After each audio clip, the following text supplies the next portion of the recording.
우리가 그 인생을 살면서 용기를 가지고 산다는 것은 참 중요한데요. 하지만 그 신중함과 만용 사이의 경계를 아는 것이 보다 더 중요하다고 생각이 됩니다. 우리가 어떤 일을 추진할 때 지나치게 주저하다 보면 신중하게 되고요. 또 신중이 지나치면 일을 해야 될 때 하지 못하는 비겁함으로 드러나게 됩니다. 반대로 또 너무 나가다 보면 자기의 용기를 믿고 너무 나가다 보면 그것이 만용이 되었고요. 또 만용이 어떤 파멸로 이끄는 경우도 우리는 종종 보게 됩니다. 신중과 만용 사이만 그렇겠습니까? 세상의 일은 모두 다 양극단을 배제하고 그 중간에 경계를 지킴으로써 지혜가 얻어지는 것인데 그것이 또 말처럼 쉽지 않은 것은 사실입니다. 우리가 신앙생활을 하면서도 믿음의 사람들에게도 용기가 필요합니다. 그래서 성경에서 또 많은 목회자들이 설교의 제목으로 믿음의 용기, 또 오늘 우리의 제목이기도 한 담대한 믿음, 이런 것들이 설교 제목으로 자주 쓰이는 말이기도 한데요. 분명히 믿음은 용기를 가져오고요. 그 용기는 또 실천을 가져와서 하나님의 나라를 이루는데 우리가 귀한 역할을 할 수 있지만 과연 무엇이 용기이고 어디까지가 용기인지를 알기란 쉽지가 않습니다. 우리는 더러는 주변에서 믿음이 좋다라고 하는 사람들에게 눈살을 찌푸리게 하는 경우도 종종 보게 됩니다. 그들이 믿음에 좋아서 믿음의 용기가 지나쳐서 때로는 사람들에게 거부감을 주고 있는 것이지요.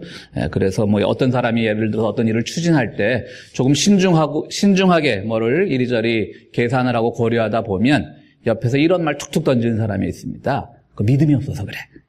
그런 말 들으면 여러분들 짜증나시죠? 그런 말 듣고 내가 정말 믿음이 없나 보다 각성하는 사람은 별로 없을 겁니다. 그러니까 다행히 우리 교회는 남들 보고 믿음이 없어서 그래라 할 만큼 믿음이 많아 보이는 사람들은 없어서 제가 그런 우리 교인들이 실수할 거라고 생각은 안 하지만 어쨌든 그런 것들은 믿음이라기보다는 참 교양 없음이 있죠. 남의 믿음을 함부로 재단한다라고 하는 것, 그런 것은 분명히 옳지 않을 겁니다. 그렇지만 또 우리가 보다 보면 저건 아닌 것 같은데 너무 신중하다, 저 사람은 너무 주저한다, 비겁한 것이 아닌가, 또 그런 사람들도 사실 또 있는 것은 사실입니다. 그렇다면 우리는 믿음은 분명히 용기를 가져야 되고 우리가 정말 하나님을 믿는다라고 하면 그 믿음의 기초에서 세상을 용기를 가지고 담대함을 가지고 살아가야 되는데 그 경계를 어떻게 구분지을 것인가?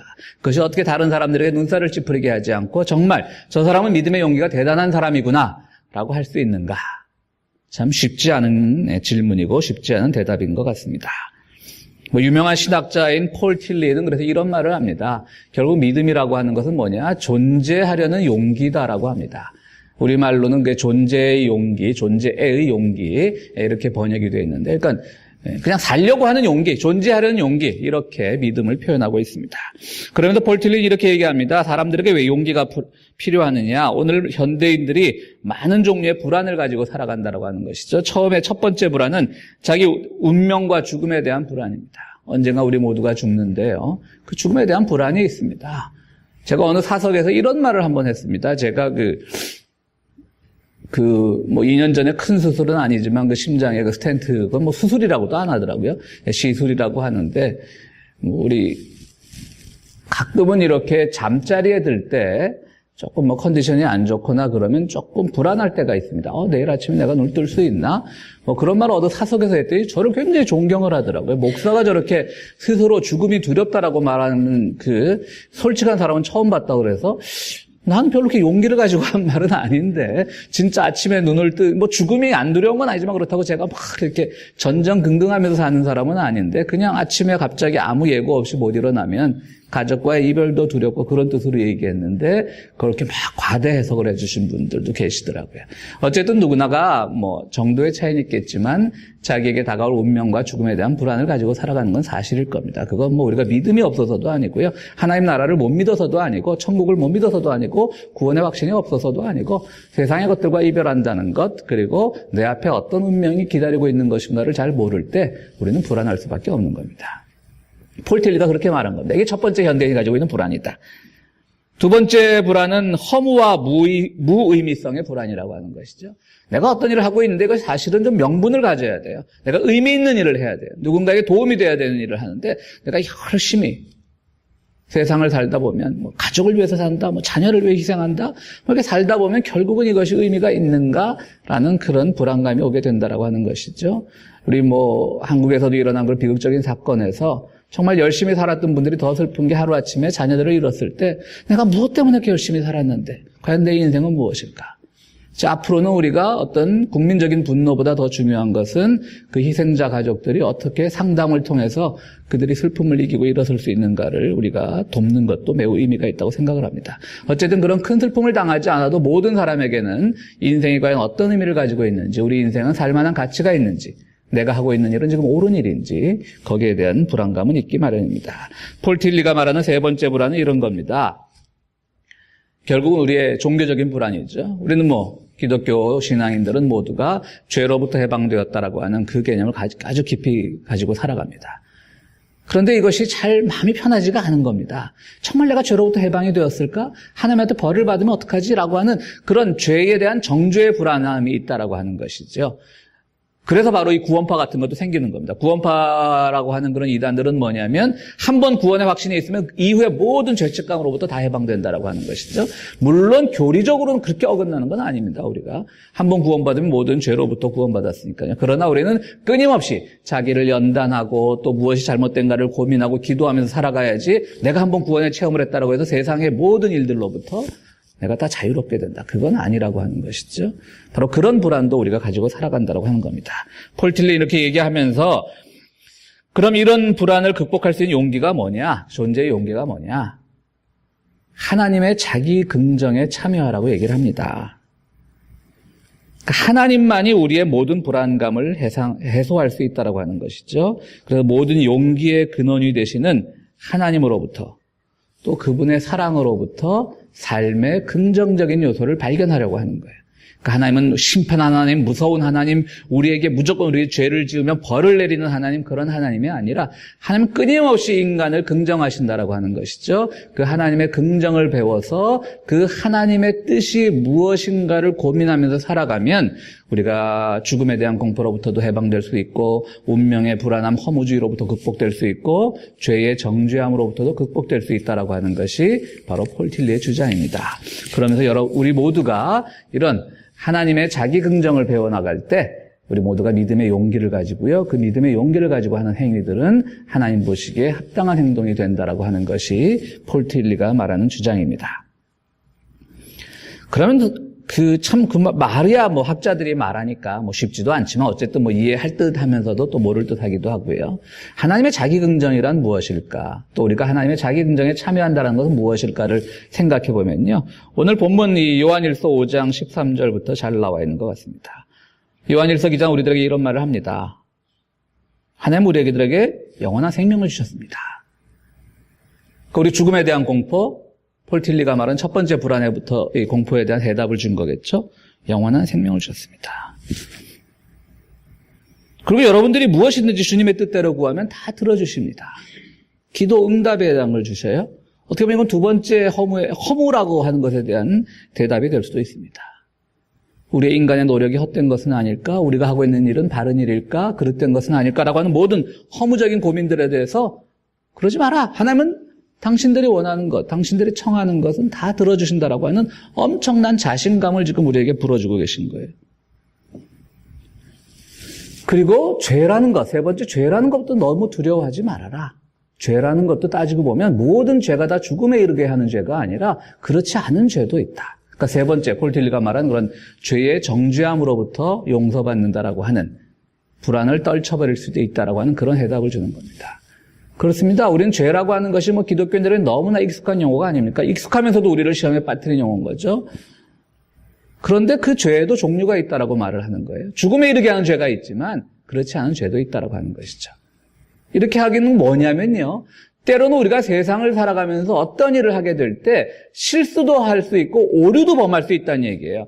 그렇게 그것이 두려워서 이것이 하나님 보시기에 죄가 아닐까 두려워서 아무것도 안 하는 것보다는 내가 정말 바른 뜻을 가지고 어떤 일을 하다 보면 오류가 있을 수도 있고 그것이 실수가 있을 수도 있는데 그건 하나님 보시기에 죽음에 이르는 죄가 아니라 용서받을 수 있는 죄고 새로운 발전을 줄 수 있는 그런 죄라고 하니까 너무 죄 이런 것 때문에 겁먹지 말고 그래서 한 번 구원받으면 영원한 모든 죄로부터 해방된다라고 하는 구원파 같은 데 빠져들지 말고 그렇게 해석을 할 수가 있는 거예요. 그러니까 죄도 지어봐라 한번 이 얘기예요. 굉장히 여러분들 아주 극단적인 오늘은 이 표현입니다. 우리 맨날 교회 오면 죄 짓지 마라 죄 짓지 마라 하는데 오늘 요한일서 이 말씀은 한번 지어봐라 다 죽는 거 아니다. 걱정하지 마라 이런 뜻이에요. 근데 그 죄라는 게 뭐냐? 욕망의 죄 이런 게 아니라 하나님의 일을 해나가는 데 있어서 그것이 옳다고 해나가는데 오류가 될 수도 있고 실수가 될 수도 있는데 그 정도는 하나님이 다 용서해 주시는 거지 한 번 좀 실수했다고 심판을 하시는 하나님 같으면 오늘 본문에 나와 있지 않지만 그런 하나님을 우리가 과연 신뢰할 수 있겠습니까? 그런 뜻으로 오늘 우리들에게 전하고 있는 겁니다. 그렇습니다. 여러분들 하나님의 자기긍정이란 무엇이겠습니까? 우리가 왜 담대한 믿음을 가지고 살아가는 것이 가능하겠습니까? 보십시오 여러분들. 우리에게 어떤 두려움이 있을 수 있습니까? 하나님이 함께 하시면 영원한 생명을 주시고요. 하나님이 함께 하시면 무엇이든지 들어준다라고 하는 것, 하나님이 함께 하시면 어떠한 죄로부터도, 그러니까 죽음에 이르는 그런 큰 죄 말고 우리의 실수나 오류도 하나님으로부터 인정을 받을 수 있다라고 하는 그런 하나님의 존재가 우리에게 이입이 되면 우리는 용기를 가지고 살아가는 것이죠. 그것이 바로 담대한 믿음인 겁니다. 바로 이 믿음 안에서 정말 하나님의 뜻을 생각을 하면서 우리가 살아간다라고 하는 것이죠. 근데 이것도 역시 성서의 가르침이죠. 이것이 어떻게 구체적으로 우리 일상에서 나타날 수 있을까? 말은 우리가 성서적으로만 들으면 담대하다는 거. 우리는 영생을 믿습니다. 하나님의 죄 용서하심을 믿습니다. 하나님께서 우리의 기도에 다 들어주십니다라고 말하면 쉽지만 또 구체적인 경우는 약한 것 같아요. 그럼 이것이 우리 일상에서 이 담대한 믿음이 어떻게 구체적으로 나타날 수 있을까? 그건 담대함 또는 용기를 뜻하는 헬라어의 파레시아입니다. 파레시아라는 말을 보면 그 안에서 해답을 어느 정도 찾을 수가 있습니다. 이 파레시아라고 하는 단어는 우리 신학에서도 용기라는 말로 쓰이고 있지만요. 고대 그리스 로마 철학에서도 파레시아라고 하는 말은 매우 중요했다라고 합니다. 용기라고 하는 말인데요. 이 용기의 그 어원을 보면은요. 진실을 말할 수 있는 용기라는 겁니다. 진실을 말할 수 있는 용기. 그러니까 우리가 믿음의 담대함이라고 하는 것은 지금 하나님 우리에게 영생도 약속하셨고 모든 기도의 응답도 약속하셨고 죄 용서도 약속을 하셨는데 그것이 우리 삶 속에서 이제 그 담대함을 가지고 나는 죄 용서 받았습니다. 예수님 찬양 이런 말 하고 다니라는 것이 아니라 그리고 내가 기도하면 다 이루어집니다. 저는 세상에 겁날 것이 없습니다. 이런 게 아니라 하나님이 이런 담대함으로 계속 우리를 서포트해 주시니까 우리는 파레시아를 가지고 즉 진실을 말할 수 있는 용기를 가지고 세상을 살아가라는 거예요. 세상을 두려워하지 말라라고 하는 겁니다. 그러니까 하나님의 말씀은요, 그 자체로 진리의 말씀이지만 그 자체에 우리가 매몰돼서는 안 되는 거예요. 영생 얻었습니다. 이게 결론이 아니란 얘기예요. 나 죄 용서 받았습니다. 이게 결론이 아니란 얘기예요. 죄 용서 받아서 그 다음 어떻게 할 건데? 영생을 약속받았으면 그 다음 어떻게 할 건데? 기도 응답을 약속받았으면 그 다음 어떻게 할 건데? 그저 앉아서 나 영생 받았네. 내가 기도하면 모든 것이 이루어지네. 라고 고백하고 앉아있으라는 뜻이 아니라고 하는 거예요. 바로 그러한 하나님이 우리에게 담대함의 기초를 주셨으면 그 담대함의 기초에 따라서 우리는 진실을 말할 수 있는 용기를 가지고 살아가야 된다고 하는 것이죠. 그게 바로 진정한 담대한 믿음인 겁니다. 그것은 결국 진실을 말할 때는요, 이 그리스 로마 철학에서는 다 자기가 진실을 말한다라고 하잖아요. 진실을 말하기 전에는 항상 자기 돌봄이 먼저 있어야 된다고 얘기를 합니다. 내가 과연 진실을 말하기에 내가 합당한 기초를 가지고 있는가? 우리 기독교인들에게는 바로 이거죠. 오늘 말씀 같은 데죠. 하나님 영생을 주셨는데, 하나님 기도 응답의 약속을 주셨는데, 죄 용서를 약속하셨는데. 그렇기 때문에 나는 진실을 말할 때 내 스스로를 먼저 돌아보고 내가 하나님의 그 담대함의 근원이 되는 말씀에 맞게 살아가고 있는지 한번 돌아보고 해서 말하는 것이 곧 진실의 말이라고 하는 것이죠. 그거를 말할 수 있는 용기라고 하는 겁니다. 우리 세상을 살아가면서 이런 분들 자주 만나게 되죠. 굉장히 자기 어떤 용기를 자랑하기 위해서 나는 할 말은 하는 사람이야 라는 말을 하는 분들을 주변에 자주 보게 되죠. 맞습니다. 굉장한 용기입니다. 근데 여러분들 들어보면 할 말을 하는 사람인 건 좋은데 그게 할 말이 아닌 경우가 많아요. 문제는 본인들이 그걸 잘 모르는 거예요. 할 말을 하는 용기는 좋은데 할 말이 아닌데 말을 하면서 할 말이라고 착각을 하는 거죠. 그러니까 그거는 진실을 말할 수 있는 용기는 아니라고 하는 것이죠. 지금 이 동유럽도 다 우리가 민주화가 됐지만 1960년대 후반에 있었던 그 체코에 있었던 프라하에서 일어난 그 당시 이제 소련이 뭐 동부를 다 지배하고 있을 때니까요. 그 프라하의 봄이라고 이 체코에서 있었던 그 대규모 봉기 사건을 우리가 어렴풋이 다 기억하고 있을 줄로 압니다. 사실은 이 프라하의 봄 그 대규모 반소련 봉기를 준비했던 지식인들이 본래 모여서 자기들끼리 토론을 하고 책을 보고 어떤 소련의 만행을 극복하려고 애를 썼던 모임들은 1960년대 초부터 있었다고 합니다.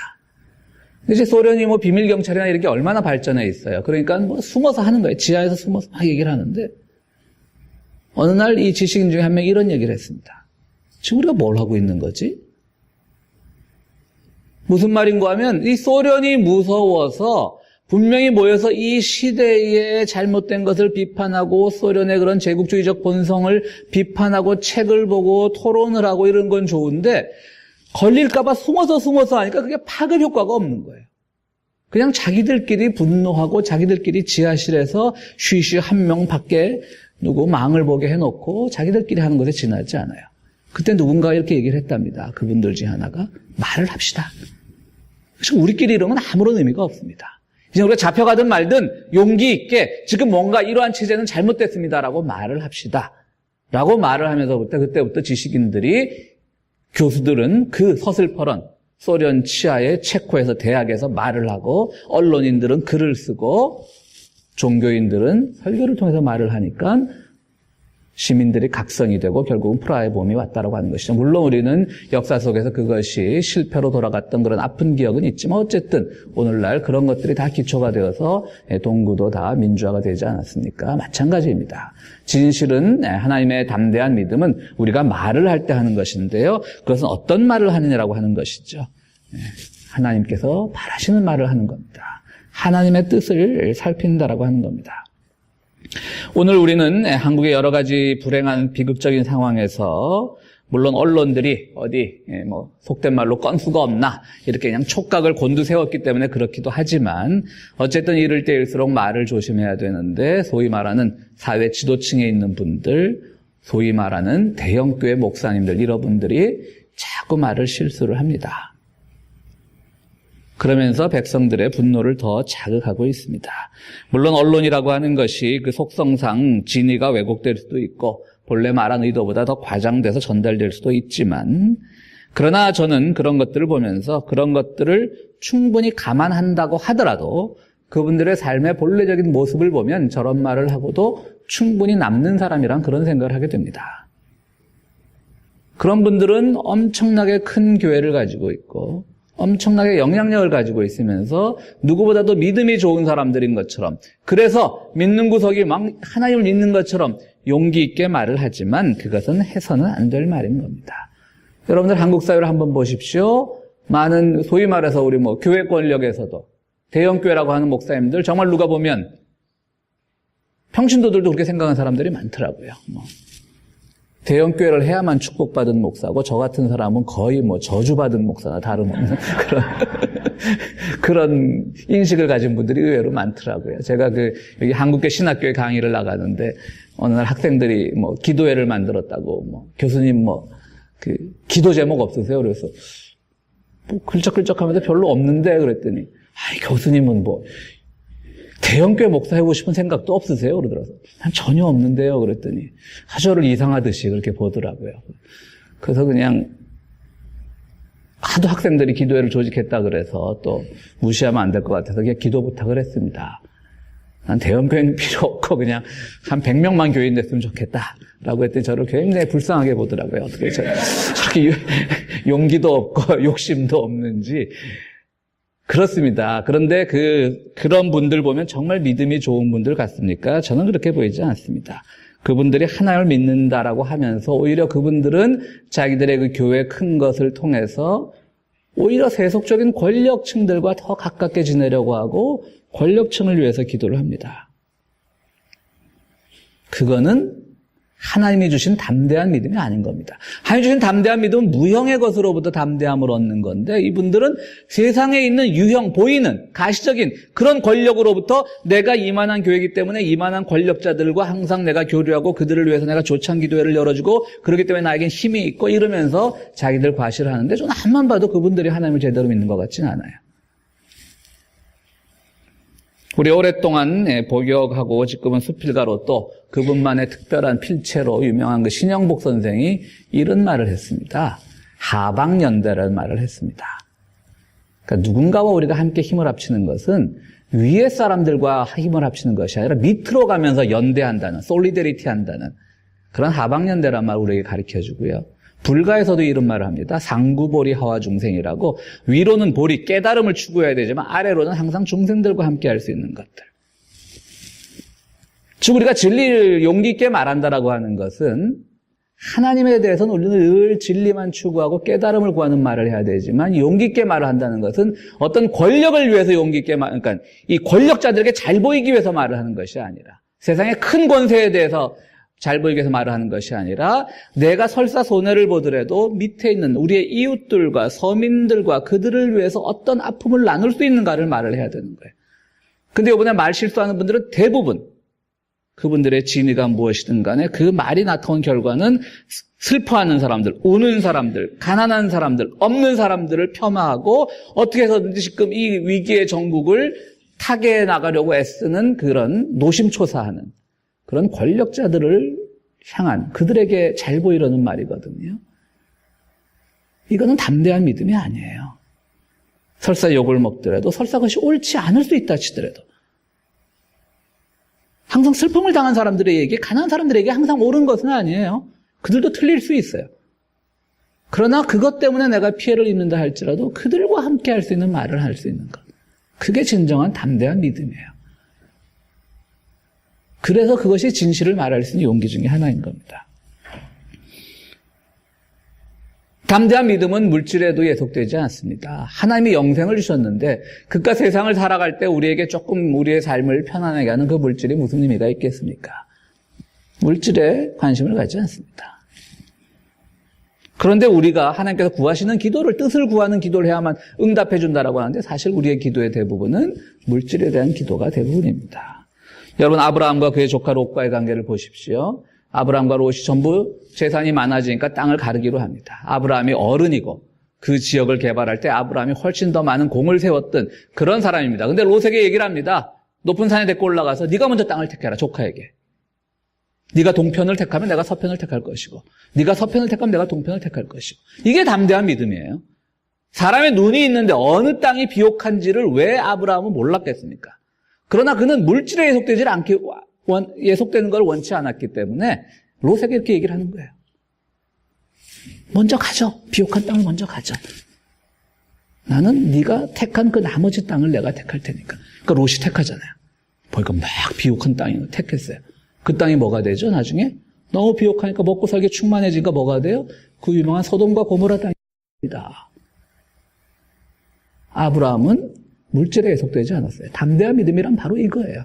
하나님 우리에게 영생을 약속하셨고 기도응답을 약속하셨고 죄 용서를 약속하셨으니까 이제 우리는 그것 때문에 그걸 하나의 어떤 교리처럼 무슨 신조 외우듯이 그걸 외우는 것이 아니라 그것이 내 삶에서 그 하나님이 말해준 그 진실이 내 삶에서 어떻게 표현돼야 하는지, 그래서 나는 진실로 그것을 말한다면 진실을 말할 수 있는 용기인 거예요. 나는 물질에 예속되지 않겠습니다. 나는 권력에 예속되지 않겠습니다. 나는 없는 사람들과 함께 하겠습니다. 나는 낮은 사람들과 함께 하겠습니다. 나는 물질의 욕망의 노예가 되지 않겠습니다. 라고 말할 수 있는 용기가 된다면 그것이 바로 담대한 믿음인 거죠. 물론 불안합니다. 힘 있는 사람과 가까이 가고 싶고 조금 더 많은 물질이 내 손에 쥐어지기를 원한다는 것, 설교를 하는 저부터 마찬가지입니다. 저도 물질이 없는 삶보다는 있는 삶이 좋은 사람입니다. 그러나 끊임없이 우리가 그걸 반성하고 회개하며 나가야 된다고 하는 것이죠. 그것이 바로 담대한 믿음이라고 하는 겁니다. 사랑하는 성도 여러분, 우리가 영생을 구한다라고 하는 것은 영생의 가치가 무엇인가를 고민하며 기도하라고 하는 내용입니다. 그것은 마치 진시황이 불로초를 찾아 헤매던 그런 영생의 개념이 아닙니다. 기도하는 대로 다 들어준다라고 하는 것은 내가 무엇을 구하든지 마치 요술방망이처럼 다 내 손에 쥐어진다는 뜻이 아닙니다. 오히려 그것은 내가 정말 하나님의 뜻 가운데 담대함으로 내가 내 이웃을 위해서, 정의를 위해서, 평화를 위해서 기도할 수 있는지 그거를 먼저 돌아보라고 우리에게 권하고 계신 겁니다. 때로는 자칫 실수해서 우리가 죄를 지을 수도 있습니다. 그러나 그 죄조차도 우리가 정말 하나님의 뜻 가운데 뭔가를 행하다가 하는 실수라면 하나님이 용서해 준다라고 하는 겁니다. 종교개혁자 마틴 루터, 개신교의 참 마틴 루터부터 개신교가 시작되지 않았습니까? 개신교 그 마틴 루터는 아주 이런 말을 합니다. 용감하게 죄를 지어라.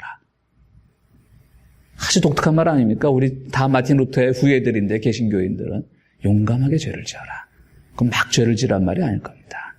하나님은 사랑하시니까, 우리를 사랑하니까 그 안에서 어떤 오류도 범하지 말고 진실의 길이, 진리의 길이 무엇인가를 늘 고민하며 살아가라고 하는 그런 뜻일 겁니다. 사랑하는 성도 여러분, 우리 평화의 교인들 모두 다 담대한 믿음을 가진 교인들이 되기를 바랍니다. 우리 예수님께서 바로 담대한 믿음의 기초셨습니다. 아무것도 가진 것이 없어졌지만 하나님 나라를 위해서 가난한 사람들과 함께하고 또 우리를 위해서 친히 그 목숨까지 던지신 분입니다. 그 담대함의 기준인 예수 그리스도를 따르는 우리 모두들은 세상의 권세와 욕망과 그런 것에 의해서 내 믿음이 증명되는 것을 바라기보다는 정말 하나님께서 우리에게 약속하신 그 담대한 믿음의 기준에 따라서 진리를 말하고 그 말한 대로 실천하고 그리고 이웃과 함께하고 늘 자기 희생을 감수하는 그러한 삶을 통해서 여러분들에게 주시는 하나님의 축복이 항상 무궁하다는 것을 꼭 고백하시는 여러분들이 되시기를 간절히 바랍니다. 우리 함께 기도하시겠습니다.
거룩하시고 자비로우신 하나님, 우리 참 힘든 세상 살아가지만 그 안에서 담대한 믿음을 허락하여 주시옵소서.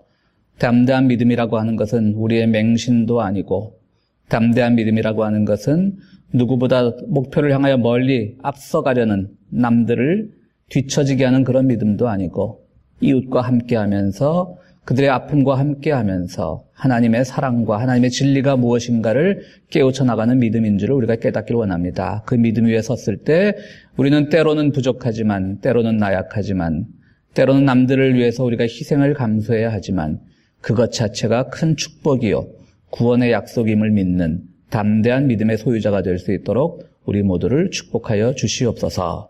주님 앞에 귀한 예물을 드립니다. 이 예물 드릴 때에 우리의 믿음 더욱더 강력하게 하여 도와주시고 우리의 믿음을 통하여 우리가 조금씩 세상을 변화시키는 그런 귀한 촛불들이 될 수 있도록 주여 도와주시옵소서.